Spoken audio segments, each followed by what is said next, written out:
I'm Tanya DeBose. I'm the Executive Director of the Independence Heights Redevelopment Council. I am a native Houstonian and been here all my life. So the Independence Heights Redevelopment Council is comprised of 8 stakeholder groups here in the neighborhood to try to keep a broad base of representation for the neighborhood. Our work centers around preserving the history of this community as well as revitalizing the community and really teaching the people here how to empower them to be the change makers for their neighborhood. Independence Heights is comprised of about 5,000 households, which makes up about 14,000 people here in the community. The impact of Harvey on this community, half the neighborhood sits in a flood zone. And so the impact, you can imagine, has gone over to a little bit over 65% of the neighborhood where people were impacted. Right now, in 3 of the areas that were heavily impacted, everybody's in hotels or they're living with relatives. And if you look around our community now, it looks like nothing happened, but we're pretty quick with assessing the community and getting help out here. And we've gotten on the ground and tried to do what we can to try to help people really start the recovery process. And so we just finished pulling out sheetrock in people's homes. We have a few that we still have to do, and now we're just ready to start going in and starting to rebuild people's lives. Mission Continues approached us and said, you know, we want to talk about some projects that we might be able to help you with in the neighborhood. And at first we didn't realize what we were being blessed with. But as time went on and I would look around and they would go, okay, what's next? What's next? And so it really became a big blessing. We have had churches that have had issues with leaks and roofs and needing painting. And we have about 4,644 young people under the age of 17 in this neighborhood. Of those, about 2,000 of them are under the age of 5. And there is no early childhood centers here in the neighborhood. And they did outside classrooms and urban gardens.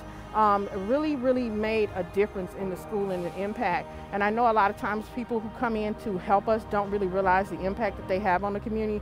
But everything that we are doing is what the people said they wanted to do, and there are things that we needed to do in this neighborhood. It's not just, oh, think of a project for people to do. It's real work that's really helping, that's really going beyond the ground and into the homes of these communities and really inspiring people to come out and continue to do the work and have a lot of pride in their community. So my name is Justin Myers. I'm the Chief Agricultural Officer for Recipe for Success and Hope Farms.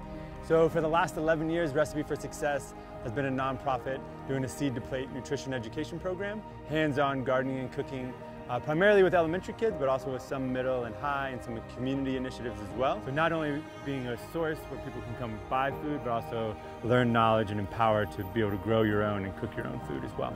So the Mission Continues has really been an amazing partner and kind of really like fundamental in terms of the build out and allowing the farm to be in its current state.